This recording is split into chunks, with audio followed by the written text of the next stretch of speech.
할렐루야. 오늘 함께한 우리 모든 성도들에게 하나님의 놀라운 은혜가 가득하기를 간절히 축원합니다. 또 오늘 특별히 새롭게 집사라는 직분을 기억하고 그 직분을 사모하며 나아온 우리 모든 성도들에게도 하나님의 놀라운 은혜가 가득하기를 간절히 축복합니다. 오늘 본문 말씀은 우리가 그 설교 본문으로 우리 임직 설교 본문으로 자주 인용되어지는 말씀입니다. 특별히 우선순위에 관한 설교에서 또 직분자를 위한 세우기 위한 그 교육에서 많이 인용되어지는 말씀입니다. 오늘 이 말씀을 보면 초대교회에 문제가 생깁니다. 소위 싸움이 일어납니다. 저는 성경을 읽을 때마다요, 이런 본문을 만나면 한편으로 위안이 좀 돼요. 왜요?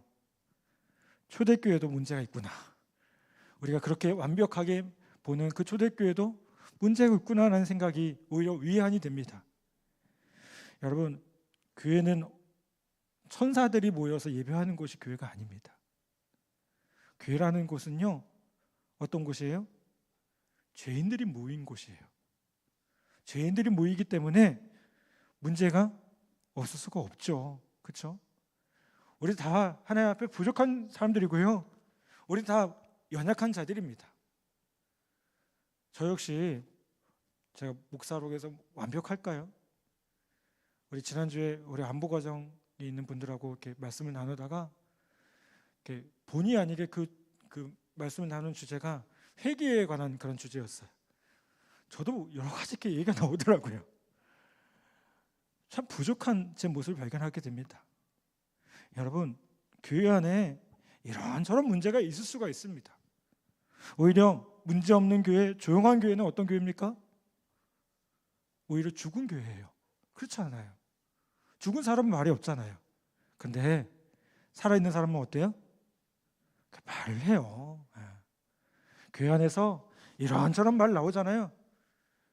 여러분, 건강한 교회예요. 특히 교회에서 우리 어린아이들 막 예배 시간에 뛰어다니잖아요. 정말 건강한 교회예요.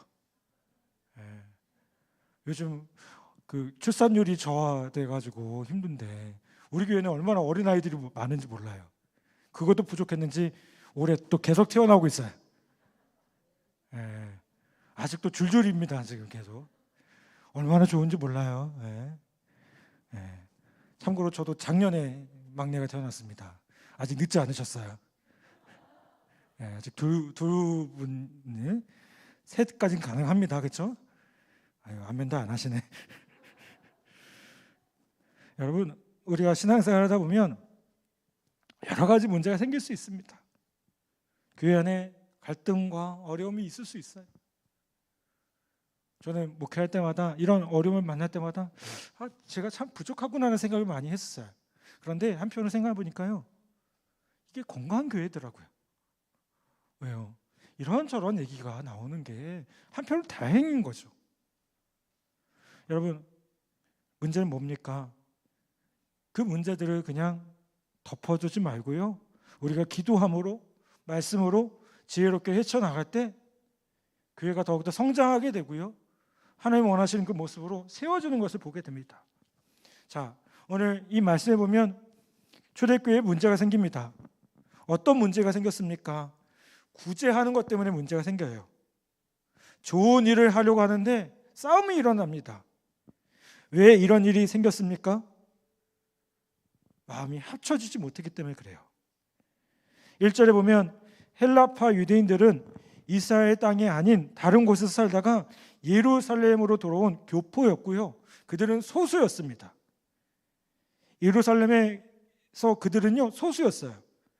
이 소수자들은 히브리파, 즉 다수가 우리를 차별한다라고 생각했습니다. 헬라파와 히브리파는 겉으로 보기에는 초대교회의 성도로서 하나된 모습을 가진 것 같았지만 내부적으로는 어땠을까요? 나누어져 있었던 거예요. 분열되고 있었던 거예요. 그래서 어떻게 됩니까? 결국 부딪히게 되죠. 여러분, 그러면 어떻게 하겠습니까? 이런 문제가 생기면 여러분 어떻게 하시겠습니까? 동물을 잡을 때요, 어떤 동물이냐에 따라서 잡아야 될 부위가 다르다고 합니다. 예를 들면요, 여러분, 토끼를 잡으려면 어디를 잡아야 되죠? 네, 귀를 잡아야 돼요. 그렇죠? 네, 아시죠? 네, 모르시는 거 아니죠? 네, 토끼는 귀를 잡히면 꼼짝 못합니다. 자, 닭을 잡으려면 어디 잡아야 됩니까? 날개를 잡아야 돼요. 맞아요. 다리 잡으면 큰일 납니다. 그렇죠? 목 잡으면 더 큰일 나고요. 여러분, 다른 데를 잡으면 발톱으로 핥히거나 부리를 쪼아서 많이 아플 겁니다. 자, 그러면 사람을 잡으려면 어디를 잡아야 될까요? 이렇게 말하면 멱살을 잡으면 됩니다. 이런 분들 계시더라고요. 큰일 납니다. 큰일 납니다. 사람은요, 잡는다고 해서 잡히는 존재가 아니에요. 근데 딱 한 가지 잡을 때가 있어요. 어딜까요? 마음이에요. 마음이에요. 여러분, 우리가 신앙생활하는 데 있어서 정말 중요한 사람이 있어요. 누굴까요? 바로 내 옆에 있는 믿음의 동역자들이에요. 믿음의 동역자들. 근데 이 동역자들에게 우리가 함부로 할 수 있어요. 쉽다고 생각할 수 있어요. 잘 안다고 생각하니까, 좋은 사람이라고 생각하니까 함부로 합니다. 근데 여러분 아시잖아요. 함부로 하면 큰일 나요. 우리가 성경에도 보면 다른 사람은 나보다 어떻게 여기라고요? 낮게 여기라고요. 이게 낮추라는 게 아니에요. 좋게 여겨야 되는 거예요. 우리가 서로가 종된 모습으로 섬겨줘야 돼요. 예수님이 우리에게 원하시는 모습입니다. 여러분, 그렇다면 우리가 정말 하나가 되어지고 있는지, 그 사람을 정말 사랑하는 마음으로 나아가고 있는지, 여러분, 우리 한번 말씀을 통해서 다시 한번 깨닫기를 바랍니다. 여러분, 사람의 마음을요, 사실 내가 잡으면 안 돼요. 어떻게 해야 될까요? 하나님께서 잡아주셔야 돼요. 하나님께서 강건해 주셔서 그 마음을 붙들어 주셔야만 어떻게 될까요? 붙들림 바 될 수 있어요. 여러분, 그래서 우리가 해야 될 게 뭐일까요? 기도하는 거예요. 하나님, 저 사람의 마음을 붙들어 달라고. 저 사람의 마음을 붙들어 달라고. 하나님의 은혜로 다시 한번 세워질 수 있게 달라고. 무사람의 마음을 아시는 하나님, 하나님만이 우리의 마음을 하나 되게 하실 수 있습니다. 그 사람과 제가 한 마음이 될 수 있도록 도와주십시오. 우리가 진정으로 하나 되어지게 하여 주십시오. 여러분, 이렇게 기도하기를 간절히 바랍니다.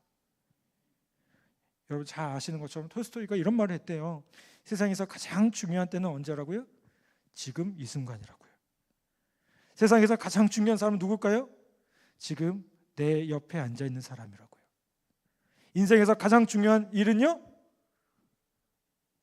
어떤 일일까요? 지금 내 옆에 앉아있는 사람을 위해서 좋은 일을 하는 거라고요.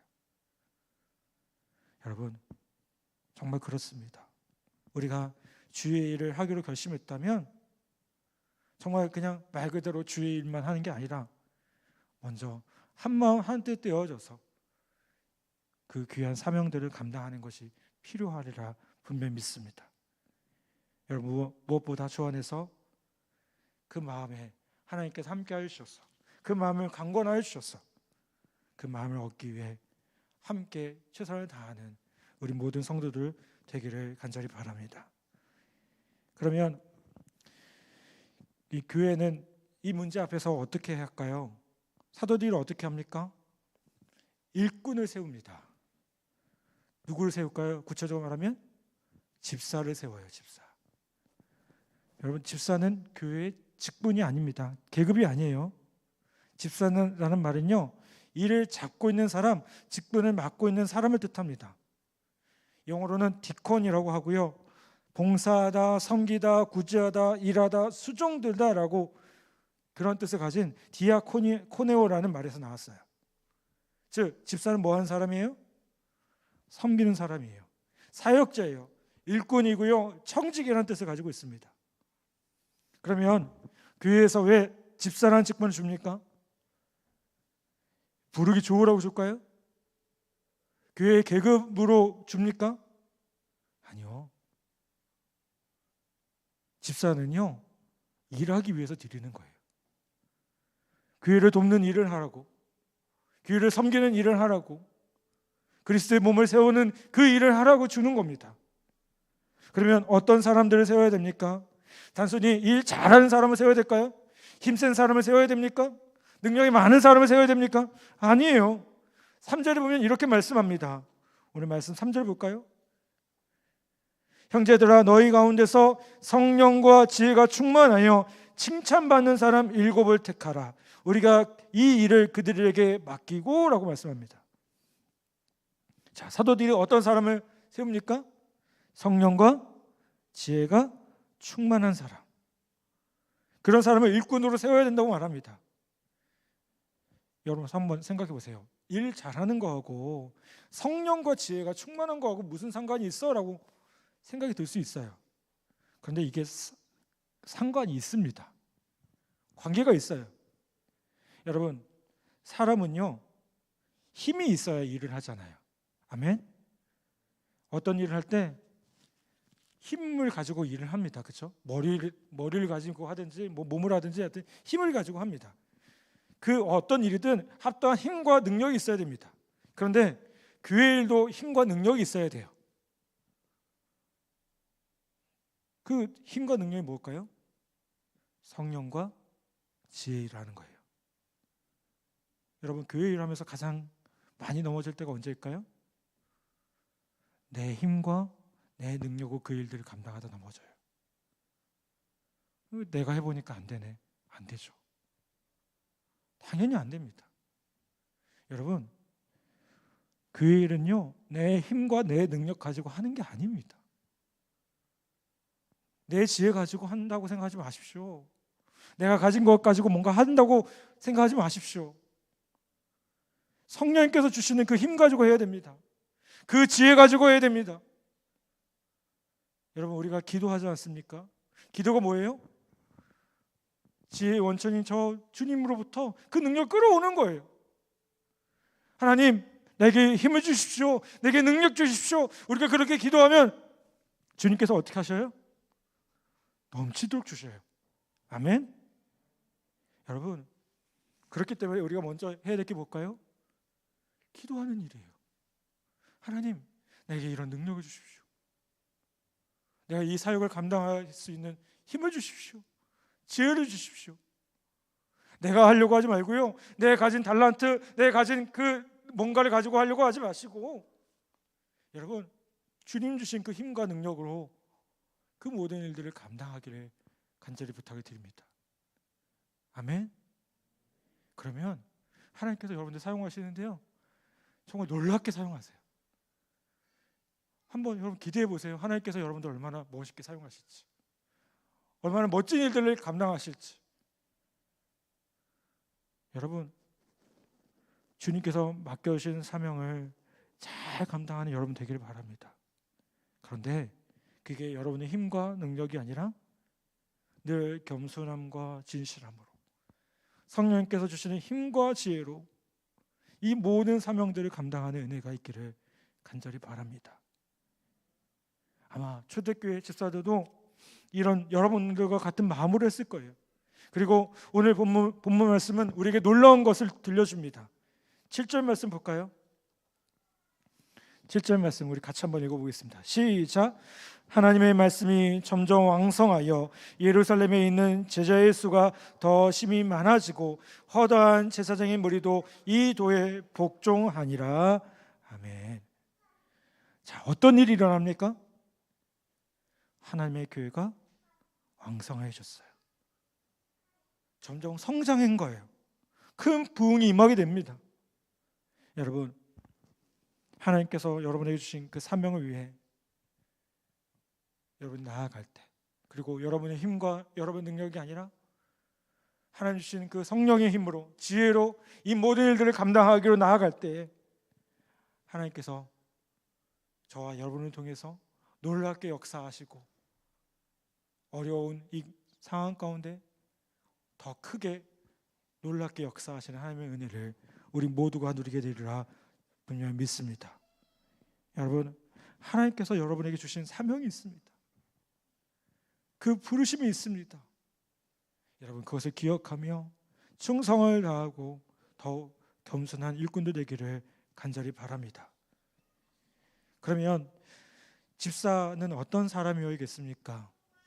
집사에 대한 말씀은 디모데전서 3장 8절부터 13절까지 말씀을 보면 나옵니다. 제가 한번 읽어보겠습니다. 이와 같이 집사들도 정중하고 일구이연하지 않고 술에 임박히지 아니하고 더러운 일을 탐하지 아니하고 깨끗한 양심의 믿음의 비밀을 가진 자라야 할지니 이에 이 모든 사람들은 먼저 시험하고 보고 그 후에 책망할 것이 없으면 집사의 직분을 맡게 할 것이요 여자들도 이와 같이 정숙하고 모함하지 아니하며 절제하며 모든 일에 충성된 자라야 할지니라. 집사들은 한 아내의 남편이 되어 자녀와 자기 집을 잘 다스리는 자일지니 집사의 직분을 잘하는 자들은 아름다운 지위와 그리스도 예수 안에 있는 믿음의 큰 담력을 얻느니라. 아멘. 자, 이 말씀을 보면 집사로서의 11가지 조건들이 나와요. 첫 번째로는 정중하고라는 표현이 나오죠. 거룩한 품위를 유지해야 된다는 겁니다. 또 일구이연하지 말고, 이게 뭘 의미할까요? 진실한 언행을 해야 된다는 겁니다. 또 술에 임박히지 말아야 된다. 이 문제 우리 분명히 할 필요가 있어요. 중독에서 좀 벗어나야 됩니다. 그다음에 더러운 이익을 탐하지 말아야 된다. 늘 공정하고 투명한 삶을 살아야 됩니다. 또 깨끗한 양심을 지녀야 됩니다. 그리고 6번째로 믿음의 비밀을 지녀야 한다라고 얘기해요. 이 말은 무슨 뜻이냐면 우리 안에 확신이 있어야 돼요. 복음에 대한 확신, 예수 그리스도가 나를 구원하셨다는 그 확신이 있어야 돼요. 아멘. 또 보면 시험하여 보고라고 얘기해요. 시험하여 본다는 게 뭘까요? 공동체의 인정이 있어야 된다는 거예요. 여러분들 여기 서리집사는 제가 이렇게 교육하는 것으로 임명이 돼요. 그렇죠? 그런데 여러분들 이제 다음 단계 우리 여기 권사님들, 안수집사님, 장로님들 계시는데 그 단계에 되면 어떻게 할까요? 교회에서 하지 않고요. 우리 지역 공목단이나 군종 목사단에서 시험을 봐요. 시험도 권사님 보통 어렵지 않죠? 보통 어렵지 않아요. 쉽지 않아요. 그냥 어려워요. 너무 어려워요. 또 그 목사님들 앞에서 면접을 다 보고 질문하면 또 대답을 잘 하셔야 돼요. 잘못 대답하면 또 잘못하면 큰일 날 수도 있어요. 그렇죠? 제가 이렇게 그 시치위원이라고 해서 이렇게 가면 질문하다 보면 우시는 분도 계셔요. 제가 뭐 질문한 건 또 특별하게 질문한 것도 없는데 긴장되시고 막 그러니까. 근데 그런 과정이 왜 필요할까요? 그런 과정을 통해서 인정을 받는 거예요. 이 사람 합당한 사람이구나. 여러분 목사 되는 과정도 마찬가지예요. 저희 교단은 그냥 목사 주지 않아요. 제가 목사 되려고 3년 동안 논문 쓰고 시험 보고 면접 보고 그걸 통과해야 돼요. 단독 목회도 사실 해야 돼요. 근데 저는 이제 군목으로 오다 보니까 조금 더 일찍 받았어요. 그런 과정들이 왜 필요합니까? 아주 기본적인 자격이에요. 자, 제가 오늘 여러분에게 우리 집사 되실 분들 이 자리에 오시라고 했어요. 제가 왜 오라고 했을까요? 인터넷 온라인으로 참여하셔도 좋죠. 이렇게 오라고 한 게 시험인 거예요. 이 자체가 이렇게 교육을 하고 내가 그래서 내가 그래도 집사구나, 집사라는 게 이런 거구나라는 거 아셔야 되잖아요. 그것도 모르고 그냥 아무개가 집사님, 아무개 집사님, 그 무슨 의미가 있겠습니까? 여러분 오늘 이 시간 이 자리에서 집사라는 존재가 이런 존재구나. 제가 말씀드렸죠. 섬기는 자라고요. 일꾼이라고요. 여러분 이것에 대해서 분명하게 할 수 있기를 간절히 바랍니다. 또 모함하지 말아야 된다라고 얘기해요. 언행을 분별 있게 하셔야 된다는 거죠. 절제해야 된다라고 얘기합니다. 또 모든 일에 충성되어져야 된다라고 얘기합니다. 균형감피 신앙생활을 해야 된다는 거예요. 그리고 마지막으로 화목한 가정을 이뤄야 된다. 저는 우리 집사로서 여러분들이 세울 때 가장 중요한 게 이 모습인 것 같아요. 가정 안에서 충성된 가정의 모습, 충성된 가장, 충성된 어머니, 충성된 아버지의 모습을 보여주셨으면 좋겠어요. 그게 결국 뭐 하는 거예요? 가정을 세우는 것이고요, 교회를 세워가는 것이에요. 여러분, 교회가 그냥 이루어집니까? 아니요. 교회는 가정으로부터 시작이 됩니다. 가정에서 믿음의 발판 위에 이 교회가 세워지는 겁니다. 여러분 안에 그 가정, 자라나는 그 자녀들 믿음으로 양육하며 함께 예배하며 얼마나 좋습니까? 아멘. 우리 여기 계신 아버지들, 여러분 아버지로서 믿음의 본을 보여주기 바랍니다. 여러분 잘 아시다시피 아버지가 보여줄 게 뭐여야 돼요? 아버지는 이렇게 하는 거구나, 믿음으로 이렇게 살아가는 거구나, 어려운 일 만났을 때 이렇게 지키고 있구나라는 그 든든한 그 기둥과 같은 그 모습을 보여주는 거예요. 그게 아버지로서의 역할이죠. 어머니의 역할은 뭡니까? 자녀들 끊임없이 위에서 기도해 주고요, 섬겨주고요, 보듬어주고요. 그런 모습으로 세워질 때 더 아름다운 가정으로, 또 아름다운 공동체의 모습으로 세워지게 되리라 저는 분명히 믿습니다. 여러분, 집사라는 직분 그저 교회에서 부르기 좋아서 하는 거 아닙니다. 내가 이제 집사가 되고 집사라고 호칭됩니까? 그러면 더 기쁘게 주님 주신 은혜 가지고 섬길 수 있기를 부탁을 드립니다. 군인교회 임직 안내서라는 그 책에 보면 이런 내용이 있어요. 집사의 자리는 교회 안에서 가장 바쁘고 힘겨운 현장이어야 한다. 초대교회도 사도들이 말씀과 기도에 전념할 수 있도록 7 집사를 선출했다. 집사가 자기 자리를 찾고 그 사명을 감당하지 못하면 목회자가 바쁘고 혼란스러워진다. 목회자의 영성 지수는 집사들의 헌신과 봉사 횟수에 비례한다.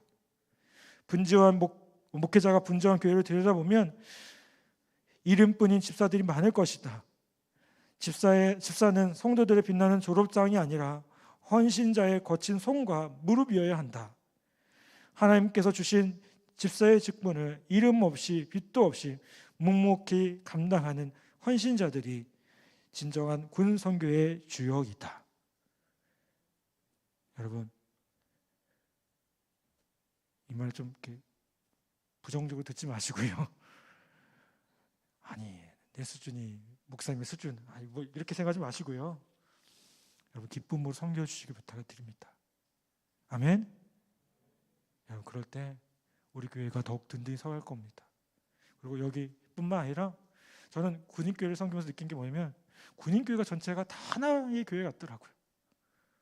저 GOP 전방에 있는 교회, 저 뭐 근무지 소파견지 있는 교회나 아니면 우리 교회처럼 이렇게 든든한 교회나 다 하나의 교회 같더라고요. 맡겨진 자리에서 묵묵히 그 사명을 감당할 때 그 사역이 힘을 얻고요, 또 군성교회의 놀라운 역사들이 일어나게 되리라 믿습니다. 코로나라는 너무 어려운 상황들을 우리가 만났습니다. 여러분, 그때 우리가 낙심하지 않기를 부탁을 드려요. 그리고 다시 한번 마음을 새롭게 하기를 부탁을 드립니다. 하나님, 나에게 귀한 사명을 주셨습니다. 군성교회 현장을 주셨습니다.